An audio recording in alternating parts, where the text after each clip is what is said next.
Hello, welcome to this video. Thank you for checking out my channel. If you're new, welcome. If you're not new, thank you, valued viewer, for returning to listen to me yet again. Today is July 26, 2022. No, scratch and reverse that. It is July 22nd, 2026. And I clearly have morning brain. It is 8:32 in my morning, and hoping to do a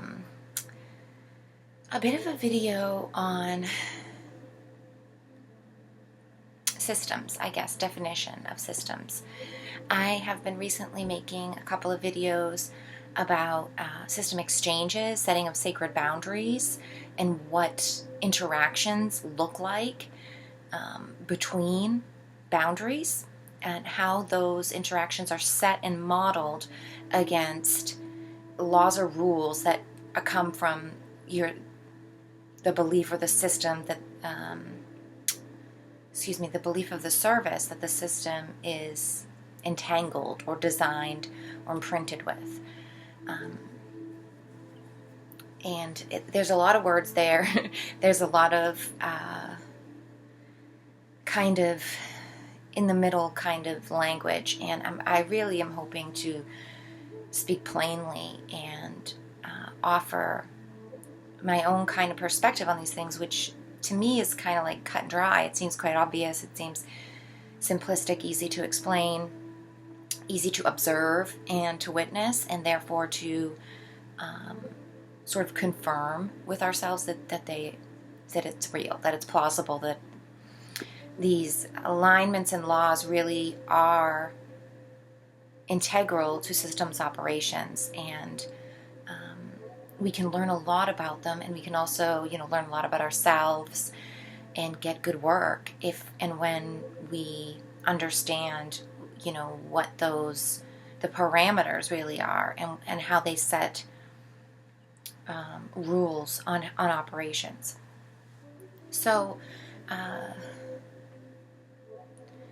if you are brand new here, I'll put a couple of links to recent videos in the description, and also in the description, I think it's sort of a setting that I have saved, but I'll make sure, links to my systems course, which I did a couple years ago, maybe 2 years ago, maybe 3 now, on my old channel that I got locked out of in 2024.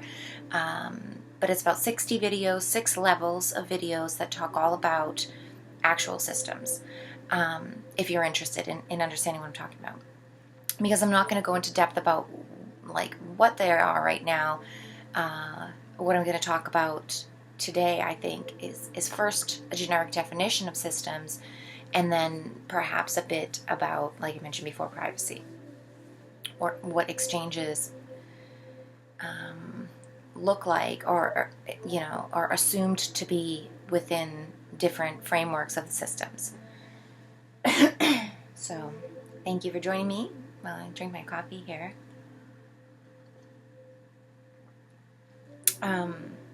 First and foremost, systems, the word, is used in a lot of different ways. And you may be familiar with it in a certain field of operations, or study or whatever only. And for me, I call it energetic systems, and I really see it as sort of a base foundation of every field's definition of systems and how they use systems. And so I really think it's like kind of the backbone of everything, and therefore it's applicable to all the fields. Versus someone might think systems and think computer science, or they might hear systems and they might think mathematics, or hear systems and they might think engineering, or even anatomically speaking, and if you're in a medical field, you've learned about organ systems. All of these different things have different definition of systems, but what I'm trying to say is maybe they're all actually the same thing, just tailor fit to that sort of field that they're presenting themselves in. And by pulling it back and thinking, okay, well, if it's a tailor fitting that is promoting this unique version of a system, let's bring it back to the core foundation and talk about what is actually fundamental systems. And for me, I call it energetic systems. I believe I'm not just the only person. I mean, even mainstream like lab coat, white coat wearing penguin parrots will all agree, experts agree, that we are energy. And that energy is what? Cannot be created nor destroyed. Now, I'm just going with what they've all deemed as acceptable information here and saying that, well, yeah, and let's take it back to this initial foundation of energetic systems. Since everything is energy, since everything before and after us, whatever you believe in this lifetime as to be, has been energy. And so a lot of people will hear energetic systems or even hear service, and me talk about service alignment, and think like new age, woo-woo, culty, kind of occult avenues. And I don't mean it from that way at all. As I said, it's a tailor fitting that, yeah, everyone can take part in, and so it is applicable in those kind of ways. But for me, I'm not attempting to share those ways and just talk about that kind of field and how energy moves. It's not like Reiki. It's not like I'm not trying to talk about energy healing or anything paranormal or witchcraft or any kind of illusionary false understandings. I'm hoping to speak just plain truth and organic natural states that we can all relate to, and that there's neutrality within. So when I talk about systems, I'm meaning sort of this backbone architecture that guides exchanges. And so for me, understanding that there's a generic version of that has been really helpful, and also allows us to see that there isn't just one way to do a thing. We have outgoing and incoming when we talk about exchanges, right? And so from a base point of truth, we could look at that and know, okay, well, there's more than one thing happening. And so what do we know by saying, oh no, there's more than one thing happening? Well, that should lead us to understanding that balance of integration of the two happenings should be kind of what the purpose is, what the outcome through the processes should look like. And now also knowing that there's two things happening, well, we have push and pull, ebb and flow, in and out, black and white. Duality comes into play, right? Therefore, we should know, again, as a secondary truth, that system operations can align in an outgoing way, or they can align in an incoming way, because we can only process one point at a time. We can only have one happenings. There's one present moment. And in one present moment is actionary happenings. And you can only be a part of one action at one time. So that tells us sort of that, okay, well, systems are made to balance, and that they can find imbalance, and that there's two seemingly opposing ways in which functionality takes place. Back to the favorite truth of all is the power of choice. And knowing that we have a choice. Every system, every creator of systems has a choice as to which position, alignment, perspective that they choose to define for a system that they create. I talked in my last video that I put out. I uploaded yesterday. I recorded it the other day, I don't remember. I've kind of got behind on things that I've recorded and things that I upload, so forgive me. Things might be a little out of order.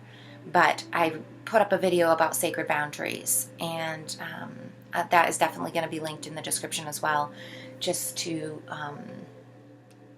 talk further about, you know, how we set boundaries, what a boundary is, all the good stuff.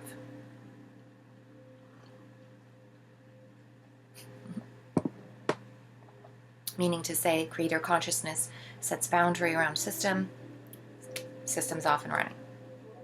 Creator consciousness set a boundary around my system, my system's off and running.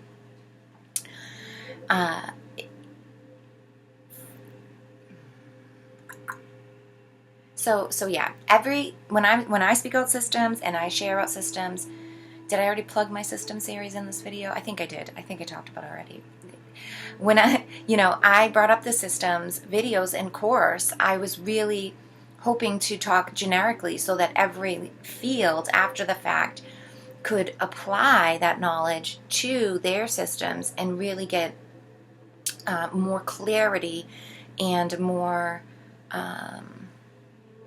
fine-tune the things they're a part of out there in their field. And also, if whatever systems they're a part of are pulling poor results, are stuck in loops of bad behaviors, negative alignments, you're not getting the results that you think that you want or that you expect or that you're told are available in that area. Having a knowledge base of actual correctivity versus incorrect alignments and operations, sharing and exchange of information, you could look at those systems out there in that specific field and say, whoa, wait a minute, no wonder this is falling apart here at the end, because this, and that are all negatively aligned, and it's creating an improper balance in productivity, and therefore resulting in a poor product.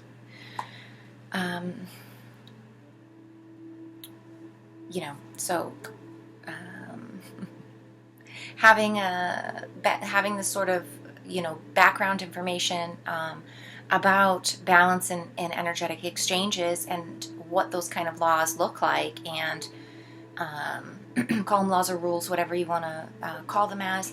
I usually think they're two different names. Actually, I think organic, natural, template, design, and processes are laws, and they function, or an organic law, versus negative alignments, negative systems. I believe they promote rules, because they invert or they manipulate, contort, and change around the laws of organic in order to self-serve their purposes and their designated wants or desires of the system in the moment. And so they're no longer laws, they're rules, because they're created by the mind within the construct to manipulate the construct with the construct in mind. They're not holistically designed. They don't have the whole in mind, because if they did, they just mirror the truth. They just follow true law, and there's no arguments with true law, because it just is.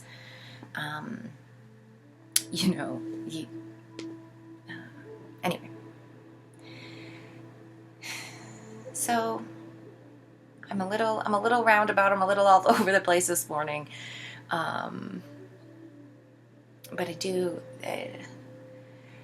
feel like there's a few loose ends that perhaps well, what can you do?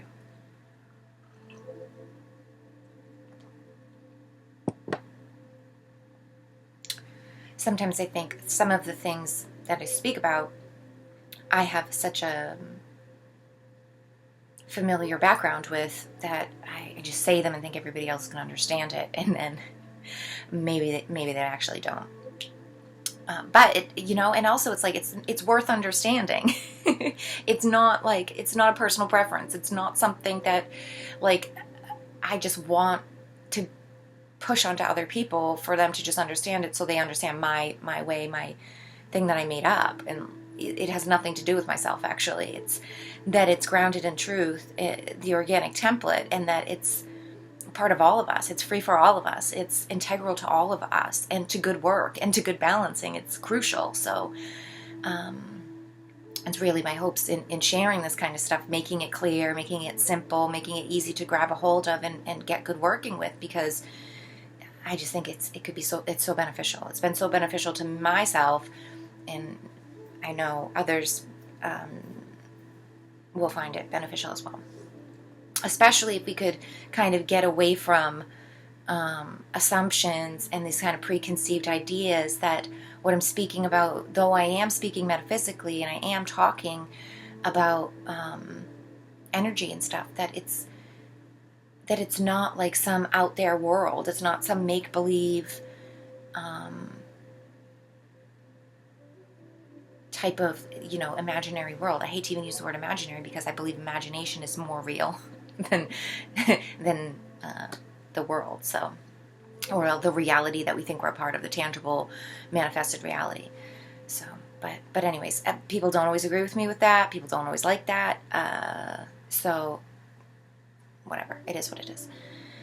But I hope people are not deterred from hearing about the real tangibility of systems, just because maybe they think it's for this section, this field of talk only, and it's not. And it's not just for smarty pants mathematicians or physicists or nerds or whatever.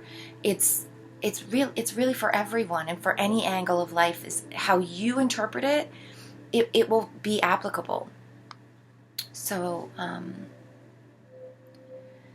yeah, that's my plug on systems. I'm not going to get into what they are or anything like that, or the differences between the two, because like I said, I've done a ton of videos. I have a whole kind of course on it. Also with that course, I have a workbook and visuals and infographics and even little kind of like brainstorming pages, how you can make systems work for you, how you could, use comparisons within different things happening in the systems to check where balance is perhaps becoming off, or how, fixes and solutions and things, how we can back away from a thing out of this really rigid first person in it view, kind of step back into the third person view and get a good look at, the forest through the trees, and then really decide what, you want to do based on a better view of the thing, So yeah, systems are worth it. It's an integral understanding to me. And really what I'm kind of hoping to put forward too is to connect the dots between, systems out there seeming to be just something we talk about, things we make, things other people do, and really understand our portion of it, understand our body as a system, and how we operate our system and what our sacred boundary is all about, so that the exchanges that come through it, we can actually benefit from and actually fully embody and be a real part of. And again, to bring it in and connect the dots to privacy, how you view yourself and your boundaries, your expectations and assumptions about interactions with the rest of the world around here,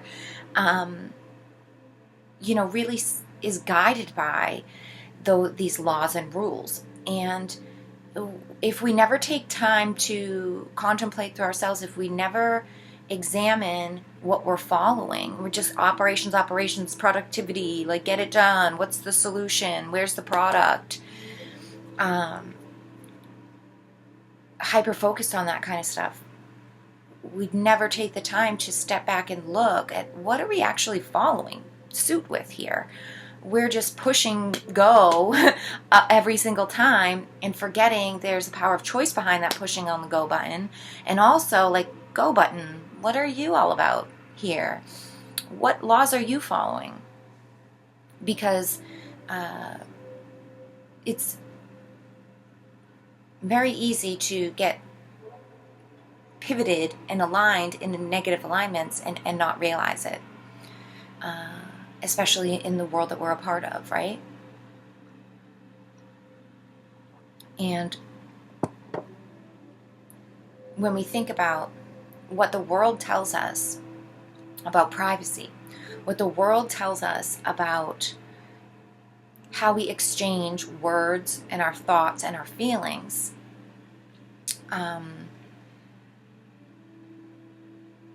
and also, like where we live in the world. Like, I gotta think of better words for this.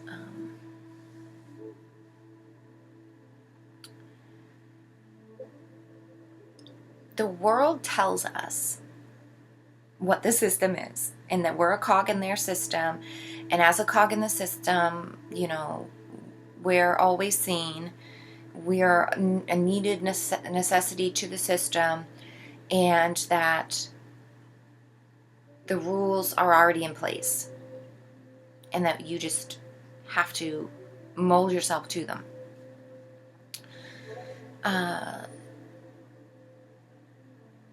This, of course, is negatively aligned. It's restrictive. It's not all encompassing or accepting in any way, and it also hijacks, steals, and inverts the true law of being connected to those that which are around you, and how you're seen by those that are around you. And it gets hyper-focused on the physical world, on what we see with our eyes, and also what we contribute with our labor, with our money, with our time.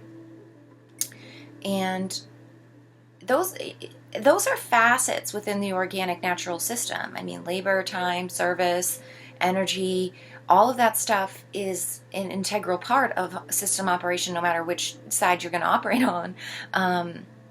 However, the assumptions that come along with the labels are very different between the two.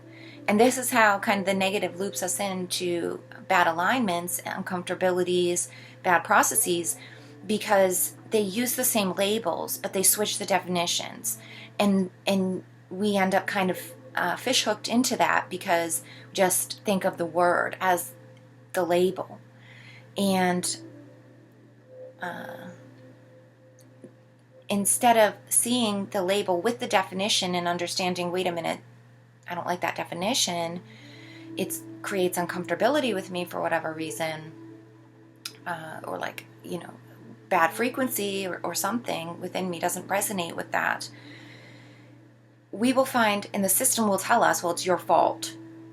You need to fit this definition with this word here. This is what it means to us. And our heart, our soul, our spirit, true organic DNA speaks out and says that the definition is not correct. And instead of believing that and saying, no, we don't like your definition, this is real, we tend to get in our heads and say, no, you're wrong. The system says it's this way, we're wrong. Everyone says this, you're wrong. The world's been like this since before you were born into it, so you're wrong. And conform, fit, make it work. And so many of us, so much of us, we do this all the time. Now, privacy is a lot of things. We can look at privacy like a system, and just break it down through there. And this is why I love a backbone of systems architecture understanding, because when we look at something complex, or we look at something that has multiple definitions and multiple angles of ways to look at it, like the word privacy, we can intellectually take away the complexity and the chaos and all of the hubbub around it, and just look plainly, step by step, at the facets of it, using the blueprint of systems, using the sequential understanding of organic growth, of numbers, of phases and stages, in order to assess this complex thing that we're looking at.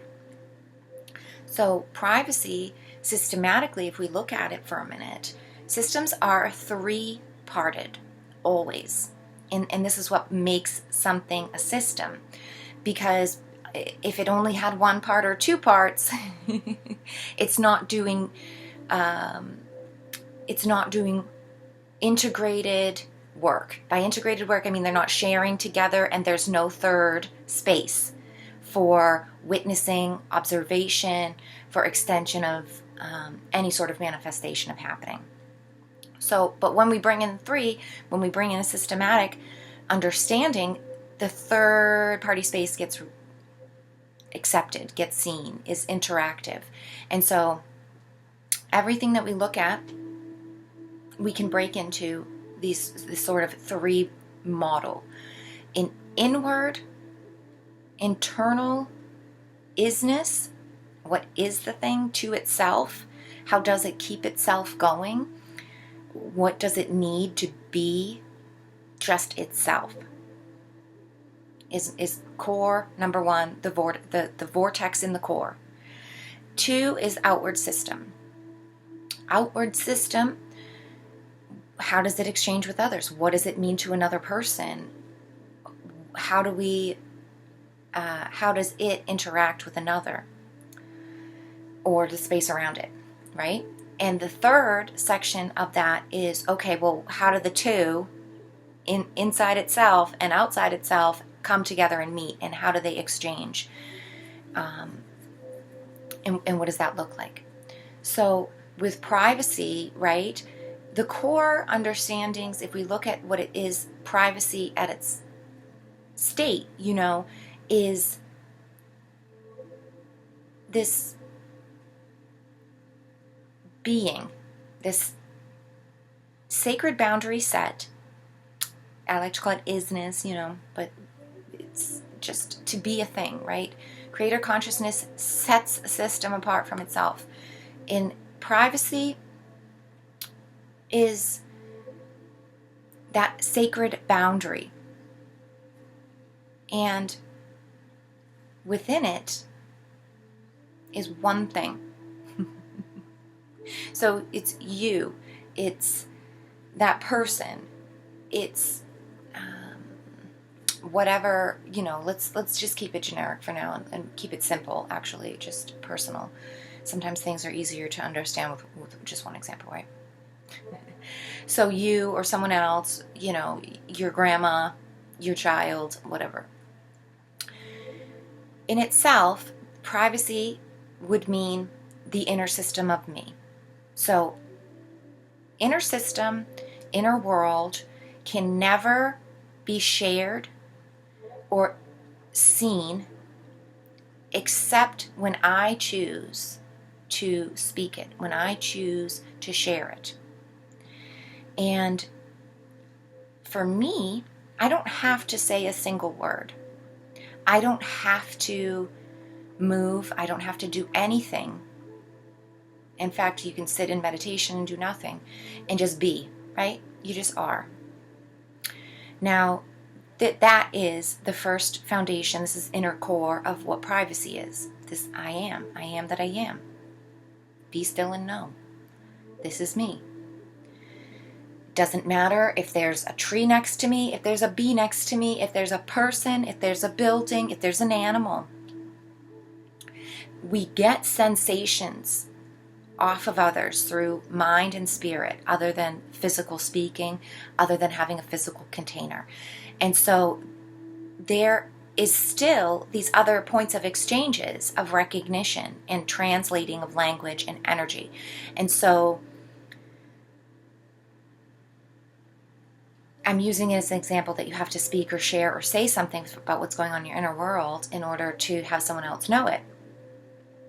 We don't always have to just speak, right? You can feel a person's energy, or you can sense somebody's state of being, or someone is near you or something like that. Like when someone's looking at you from behind, you feel somebody looking at you or something, right? Those are still interactions with the inner core, with this inner first version of privacy and of being and of just being.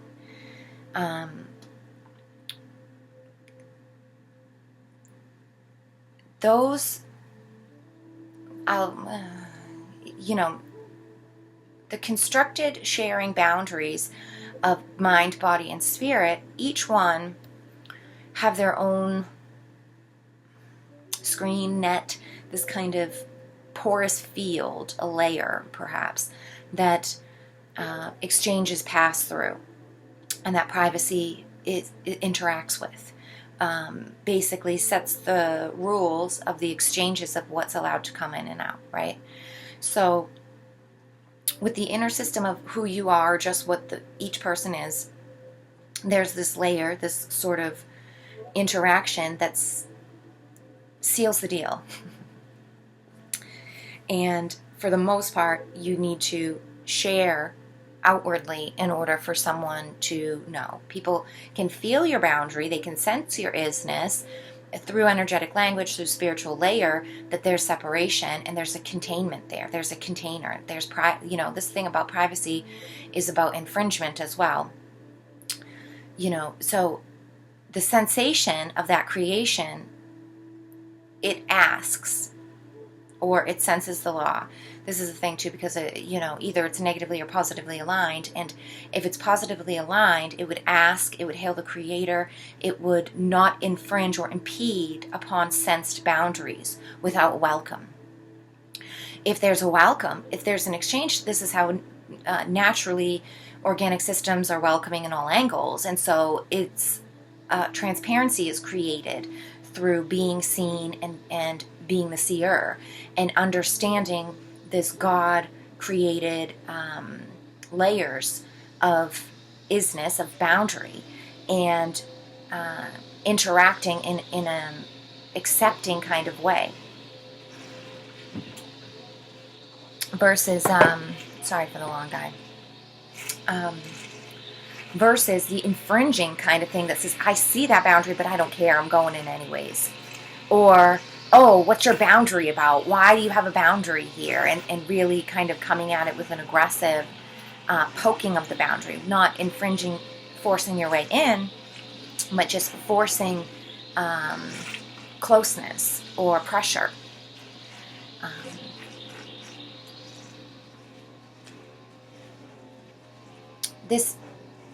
Okay, so I'm going to be very distracted by the weed whacking. Sorry. But this first inner side of privacy, right, is about the inner, setting up the boundaries and what they look like. Now, the infringement or the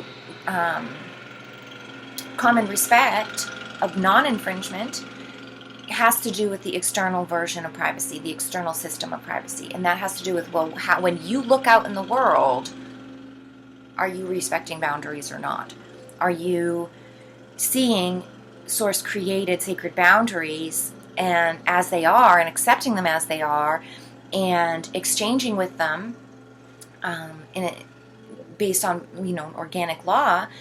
Or are you seeing boundaries and testing them, pushing them, asking why they're there, or seeing them as unworthy or useless, and crossing over ones that you personally deem irrelevant, or worse, looking for weak boundaries in order to cast your own authoritative dominion into the boundary and attempt to control the system.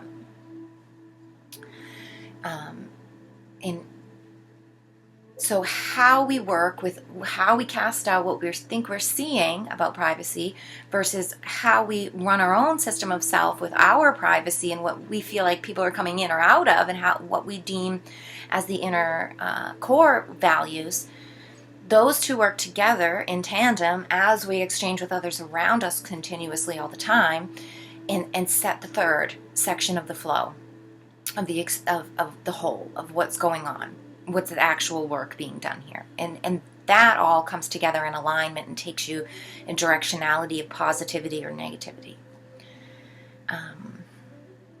The world sets standards. We have a ton of negative rules about what privacy really is, about what borders and boundaries really are. And they're tied up very tightly with the physical world, form and manifestation. Because I really believe it's because it's the most tangible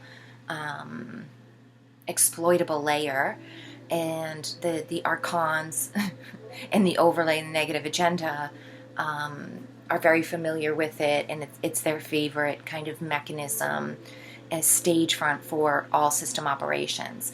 And then, they heighten the mind's systems over this sort of oversight over the physical systems, and then they just choke and wilt out the spiritual section of it, and try to stifle and constitute and reorganize that pressurized energy of the spirit into a false directionality of serving self. And it's very uncomfortable, not a good alignments, not good to force yourself into those inverted laws, rules, but the world, like I started to say at the start, it's very negatively aligned, and it wants us to conform to it. It wants us to look out at the world and see all the uncomfortability and say, well, I guess I must be wrong. It can never work. It could never be like this. It's X, Y, and Z reasons. I just have to go along with this. And yeah.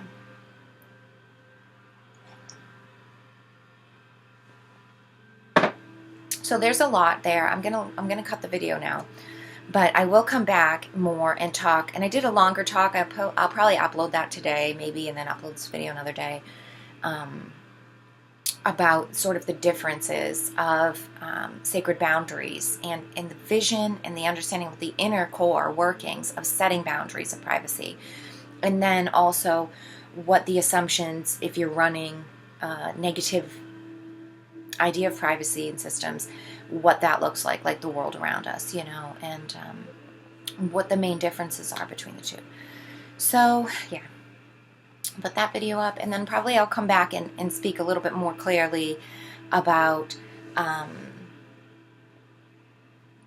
the sort of hijacking that's happened in the world, and what they're really trying to do with their false sense of security in their AI-driven open-air prison surveillance of everything kind of model they think they're creating out there. So, because that really has been the push and the destination of all these conversations is really like, well, look what they're doing in the world out here. They're giving away their own weaknesses. They're really showing all their faults and their desperate need for control with what they're doing, with all the measures that they're taking. To me, I think it's because it's going to all fall apart, and they're really trying their hardest to drop the mousetrap before they lose control of the whole game. But